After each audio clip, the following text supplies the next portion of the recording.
ন্যায়পরায়ণ আর আমানতদার আর সত্যবাদী যদি নেতা হয় তাহলে অর্ধেক শাসন দেশে কাজ হয়ে গেছে। মানে 1999 জন দায়িত্বশীলকে আপনি পাবেন না যে তার ভিতরে আমানতদারি আছে। 10-এর পয়সা করে ভাগ করে নেই। আল্লাহর নবী বলছেন বিচারের মাঠে 3 শ্রেণীর মানুষের সাথে আল্লাহ কথা বলবেন। তার এক শ্রেণী হচ্ছে মালিকুল কাদ্দাব, মৃত্যুর দায়িত্বশীল।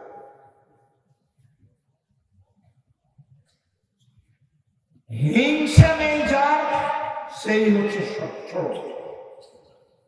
আব্দুল্লাহ ইবনে আমর রাদিয়াল্লাহু তাআলা আনহু বলেন, 4টা জিনিস যার মধ্যে আছে তার ইহকালও ভালো, তার পরকালও ভালো। তার ইহকালও ভালো, তার পরকালও ভালো। এক, হিফজ আমানাতুন, আমানতের রক্ষা। 2, সিদক হাদিসিন, সত্য কথা। 3, হুসন খালিকাতিন, ভালো চাল চলো। 3, হুসন খালিকাতিন, ভালো চাল চলো। 4, ইফাতুল বিকরামাতিন, বৈধ রুজি। শেষ পর্যন্ত ভিক্ষা করতে রাজি আছে, শ্বশুর কাছে টাকা নিব না, আগামীকাল সন্ধ্যা হতে হতে শ্বশুরকে টাকা ফেরত দিয়েছে। আমাকে আব্দুল্লাহ শ্বশুর একবার বলে না কেন, একটা ঘড়ি দিই, একটা কিছু দিই, তো একবার বলে না। আব্দুর রহমান শ্বশুরে বলে, আব্দুর রহমান শ্বশুরকে বলে একটু কিছু বলে, একটু কাপড় চোপড় দিই বলে, সেটা বলে সাহস না।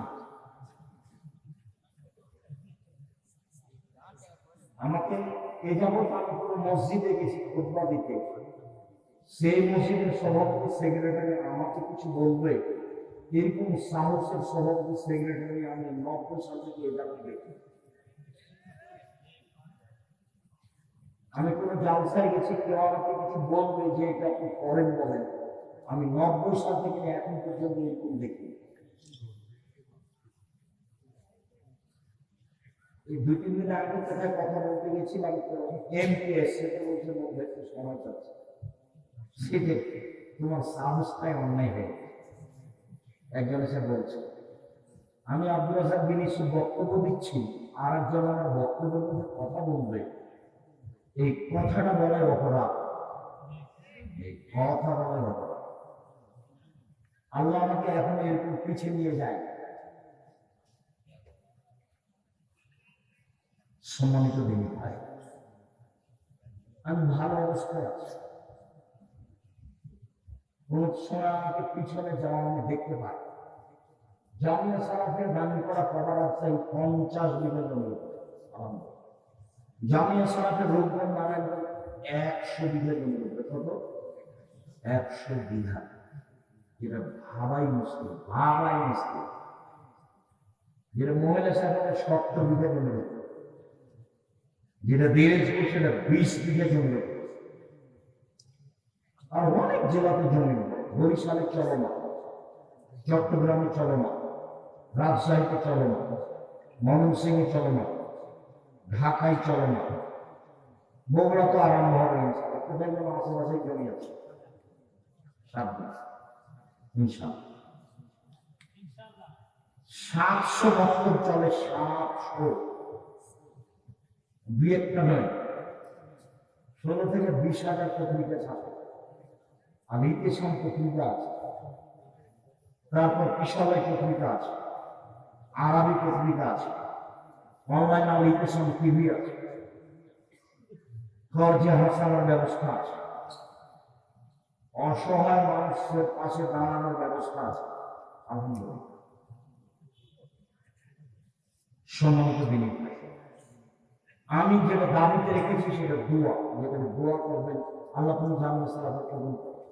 5,000-এর বেশি ছেলে মেয়ে আছে, 300 বেশি শিক্ষক শিক্ষিকা আছে। সম্মানিত দিনী ভাই, 500 অধিক এতিম অসহায় আছে। অনেক ব্যবস্থাপনা, বিশাল ব্যবস্থাপনা। আলহামদুলিল্লাহ, মনটা কোনোদিন খাটো করবেন না, ছোট করবেন না। মানুষের কাছে নিজেকে কোনোদিন খাটো করবেন না। মৌলানা সাহেবের একটা বলি, মানুষের কাছে পথ খরচ চাইবেন না, যে আমি একটু বক্তৃতা দিতে যাবো, আমাকে অগ্রিম কিছু 500 টাকা দেবে।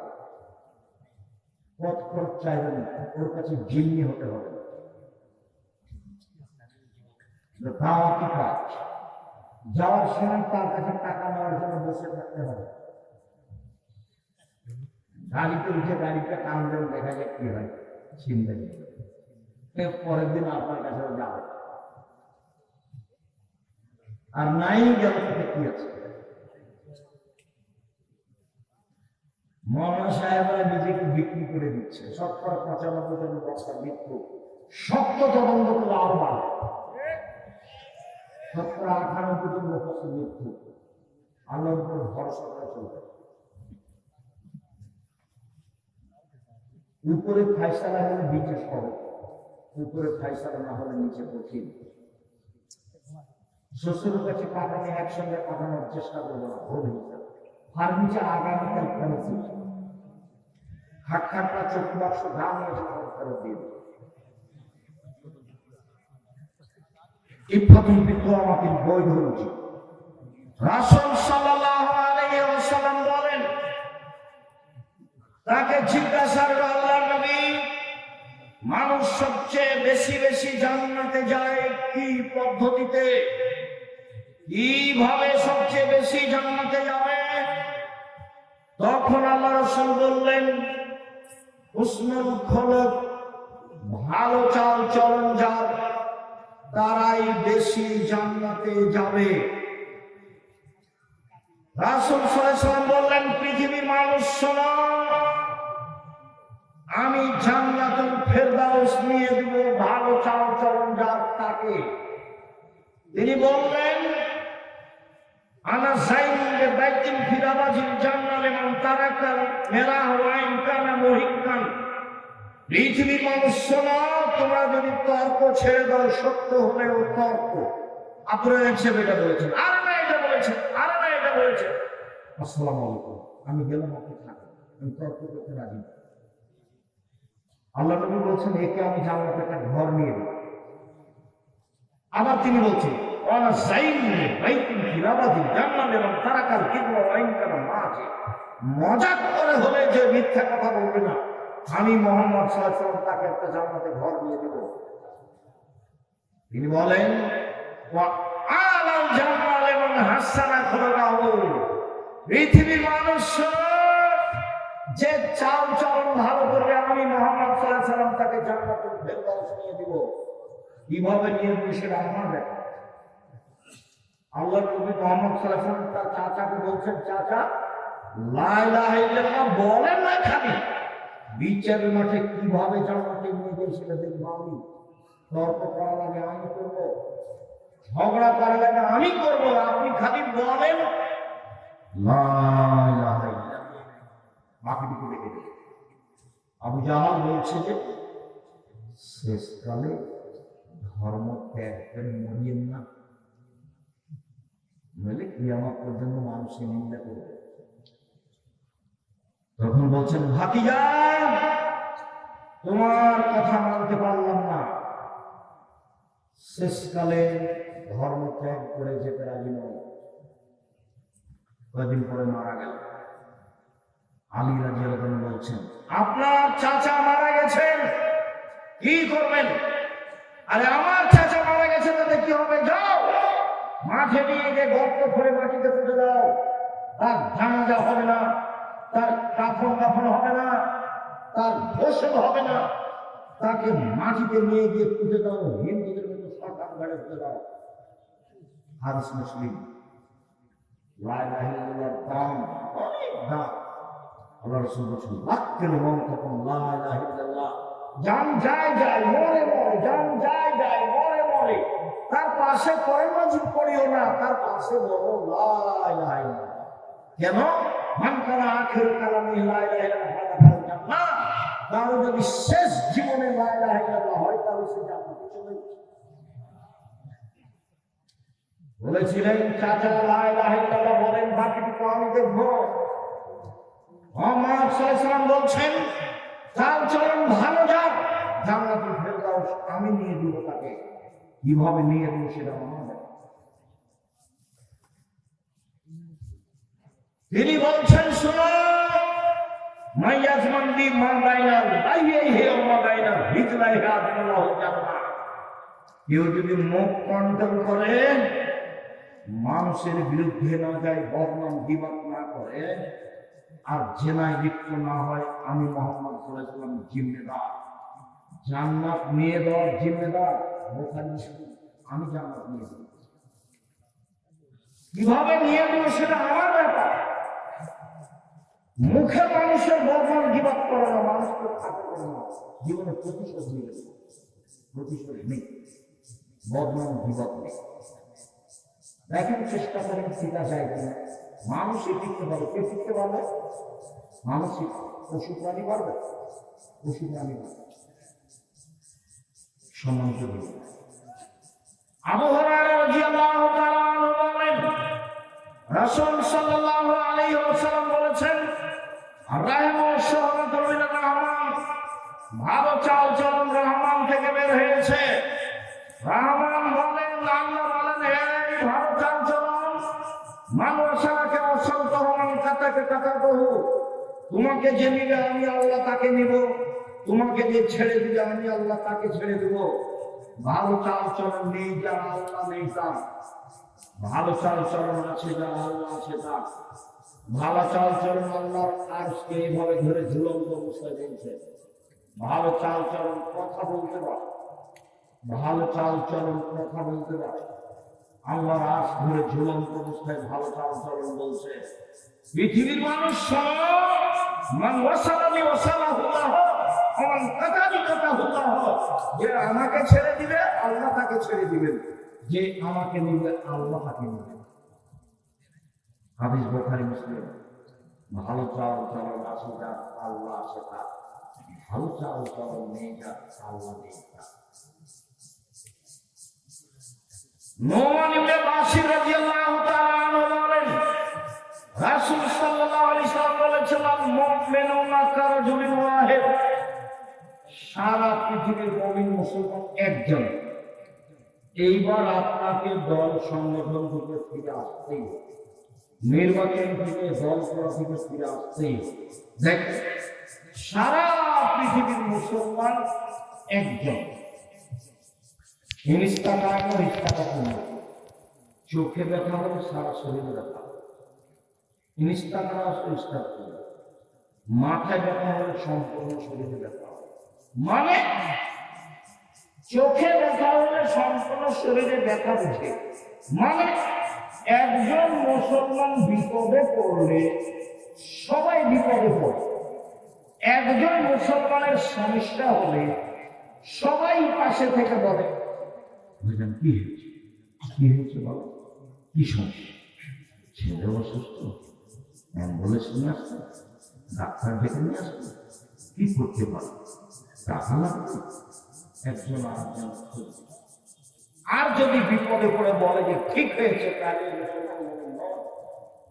মৌলানা সাহেব ফেসবুকে আরেকজনের বিরুদ্ধে কথা বলছে, মুসলমান জানে ও মৌলানা সাহেব জানে। আমি তার নাম নিতে এবং মৌলানা সাহেব বলতে লজ্জা পাই। আর ফেসবুক এসব ছেলেমেয়েরা যারা ব্যবহার করছে, মিডিয়ায় যারা, এর মাথাতে কিছু আছে কিনা আমি বুঝতে পারি না। তুমি যে মিডিয়া থেকে বলছো, তো তুমি কি জানো এর মান কত দূর? ধর্ম কর্ম বুঝে ফায়দা হবে। এই জীবন ধর্মে কর্মের সাথে কোনো সম্পর্ক করা হয়। আল্লাহ রাসূল বলছেন, মান সাতারা মুসলিমান সাতারাহুল্লাহু ফিদ দুনিয়া ওয়াল আখিরাহ। যে একজন মুসলমানের দোষ ঢেকে রাখে, আল্লাহ তার দোষ ইহকালে পরকালে ঢেকে রাখবে। 1 মিনিট। উপদেশ বইয়ের প্রথম আলোচনা, যাওয়ার সময় উপদেশ বই নিয়ে যাবে। আব্দুল্লাহর বই পড়ে, আমিও পড়ি।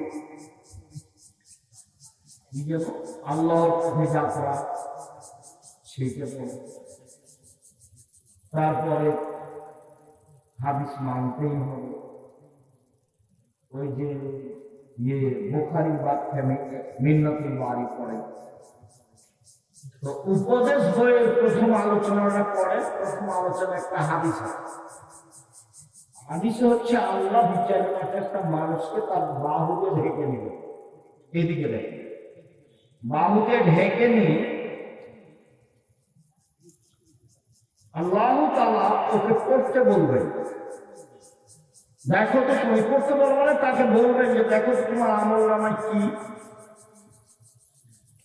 এটা কি তোমার আমল নামা? তখন বলবে যে এটা আমার। আল্লাহ বলবেন তুমি কি মনে করো আমার ফেরেশতারা অন্যায় লিখেছে? জি না, অন্যায় লিখেননি। তুমি কি কিছু আমাকে বলতে চাও? বলেছিল আমি কিছু বলতে চাই না। তখন আল্লাহ বলবেন শোনো, তুমি মানুষের দোষ ত্রুটি ঢেকে রেখেছো, আমি আল্লাহ তোমার দোষ ত্রুটি ঢেকে রাখতে পারি না, যাও তোমার বিচার হবে না জান্নাতে। দেখেন আপনি জীবনে যে ফেসবুকে মানুষের কথা লিখে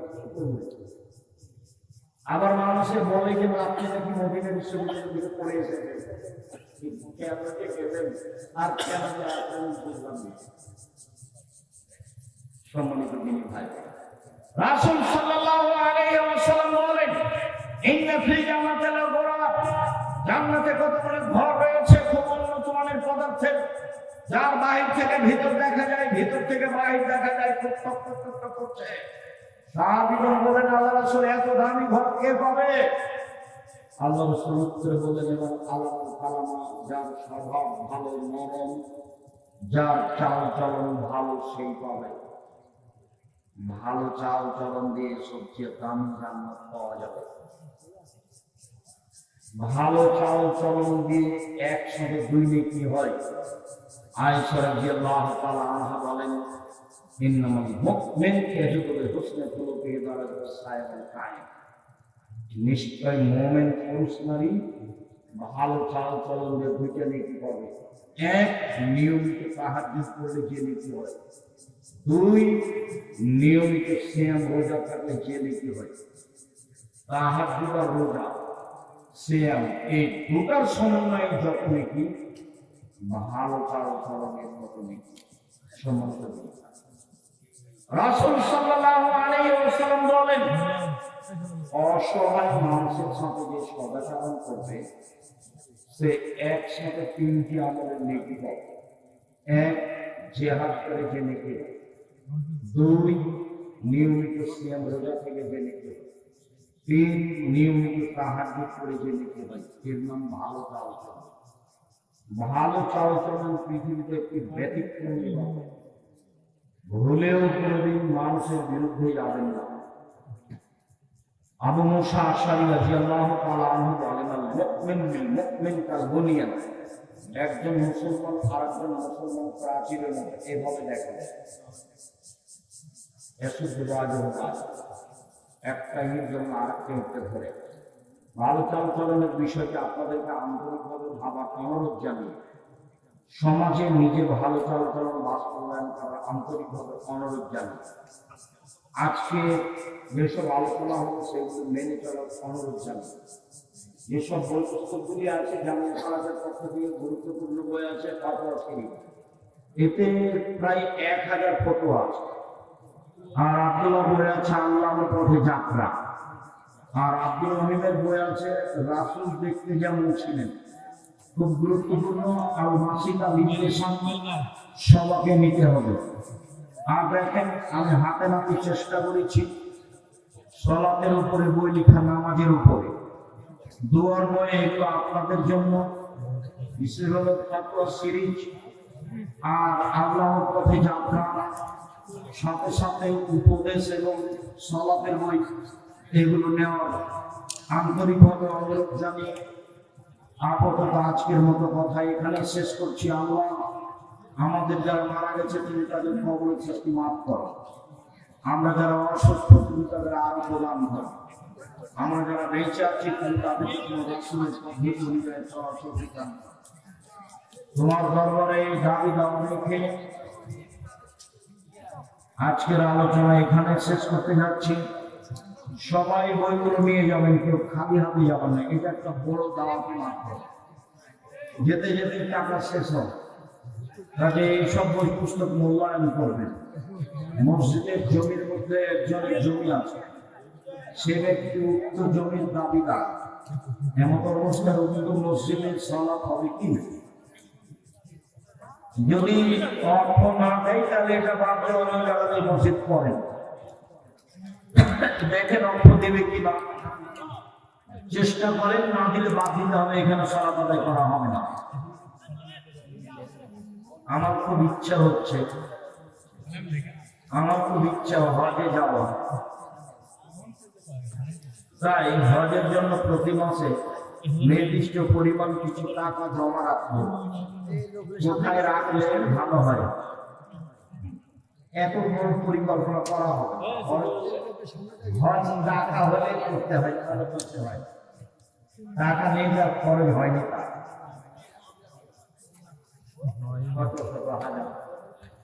যাবো অনেক আসল রাজ্জাক একজন, ওটা ঈসা আলাইহিস সালাম। একটা সম্প্রদায়, এই বিষয়ে আব্দুল্লাহ বলতে টাকা দিয়ে কিভাবে জান্নাত কিনা যায়, দান করে।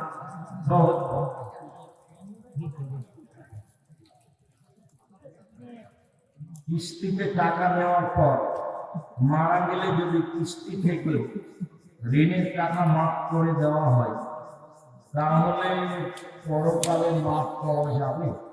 জটিল বিষয়। ইহকালীন সেটা সমাধান করার চেষ্টা করে। মহাপাপ কে করবে আশা করিয়েন না, হওয়ার সম্ভাবনা কম।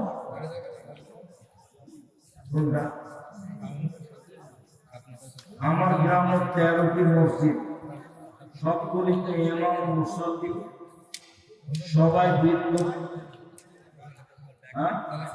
সবাই বেদাতি। দেখেন, চেষ্টা করেন সবাই বেদাতি হতে পারে। বেদাতি ইমামের পিছনে জামাত সালাত হবে, সালাত আদায় করেন, তবে তার ইবাদত হবে না, আপনাদের হবে। মসজিদের সামনে কবর আছে, কিন্তু দেওয়াল নেই। প্রাচীন দেওয়াটা একটু করে দিতে হবে, আর নাহলে কবর সরাতে হবে। কবর করে হাঁটাহাঁটি উঠে অন্য জায়গায় পুঁতে দিতে হবে।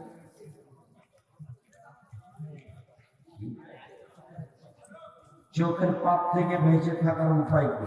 চেষ্টা করুন, চোখ ঘুরিয়ে নেবেন, মোবাইল বড় ব্যবহার করবেন।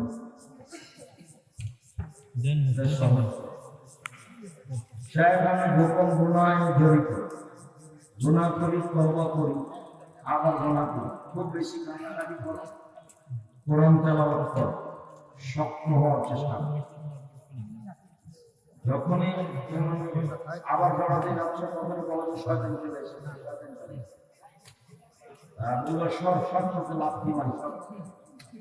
আর বলবা আজিজ আমাকে আশ্রয় দাও। আজিজ, আল্লাহর একটা নাম কি?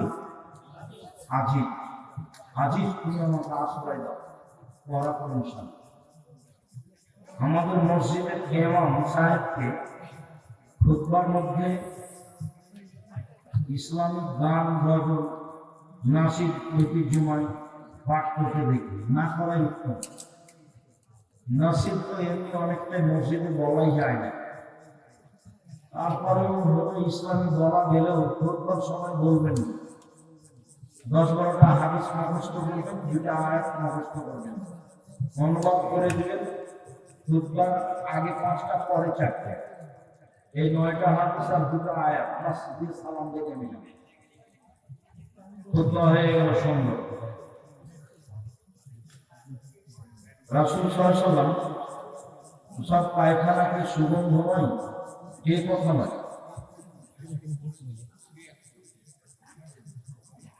ফরজ নামাজের পর সম্মিলিত মুনাজাত এবং শুক্রবারের নামাজে টাকার বিনিময়ে দোয়া করে। জুমার দিন যে টাকা দিয়ে দোয়া চাওয়া হয়, এটা ঠিক না, এটা বন্ধ করতে। জুমার দিন মসজিদে টাকা দিয়ে দোয়া চাই, সবাই মিলে দোয়া করে, এটা নয়। দান করেন, দানের সবচেয়ে বড় কাজ হলো পানির ব্যবস্থা করা। অসহায় পরিবারে মাদ্রাসা রাখতে। দ্বিতীয় সবচেয়ে ভালো বড় পথ হলো কাপড় চোপড়ের ব্যবস্থা করা। তৃতীয় হলো স্থায়ীভাবে বেসরকারি কওমি মাদ্রাসায় দেওয়া। আমরা বগুড়াতে বছরে সাতগ্রামে জমি কিনা আছে অনেকখানে, এখানে আমরা প্রতিষ্ঠান আরম্ভ করছি জামিয়া সালাফের নামে। ইনশাআল্লাহ যোগাযোগ রাখবেন, আমরা আপনাদের পাশে থাকার চেষ্টা করছি খিদমতে। ইনশাআল্লাহ মসজিদ হবে, মাদ্রাসা হবে, কর্জা হাসানা হবে, অসহায় মানুষের পাশে দাঁড়ানো হিসেবে মিডিয়ার মাধ্যমে, পত্রিকার মাধ্যমে চেষ্টা চালিয়ে যাচ্ছে। দিন ইসলাম সমাজে বাস্তবায়ন প্রচার প্রসারের জন্য যেগুলো পথ সহজ সম্ভব সেগুলো আমরা জীবনবাদী হিসেবে চেষ্টা চালিয়ে যাচ্ছি। আমরা আপনাদের আন্তরিকভাবে দোয়া করার জন্য অনুরোধ জানাচ্ছি।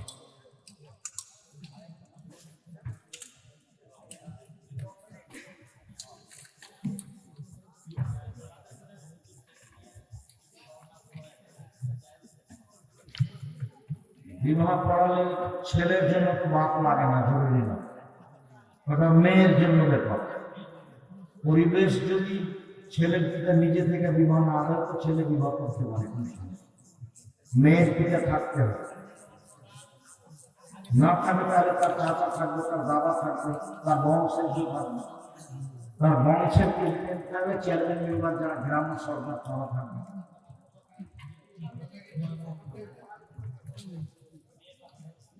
আবার বিবাহ করাতে হবে, কোর্টের বিবাহ বাতিল আবার করাতে হবে, রাজি অফিসে বিবাহ বাতিল আবার করাতে হবে। বাপ লাগবে, বাপ মারা গেলে তার চাচা না হলে তার দাদা না হলে তার বংশের কেউ যদি বংশের না থাকে তাহলে সামাজিক দায়িত্ব এখন পারে আফ্রিকা নেই। শুক্রিয়া।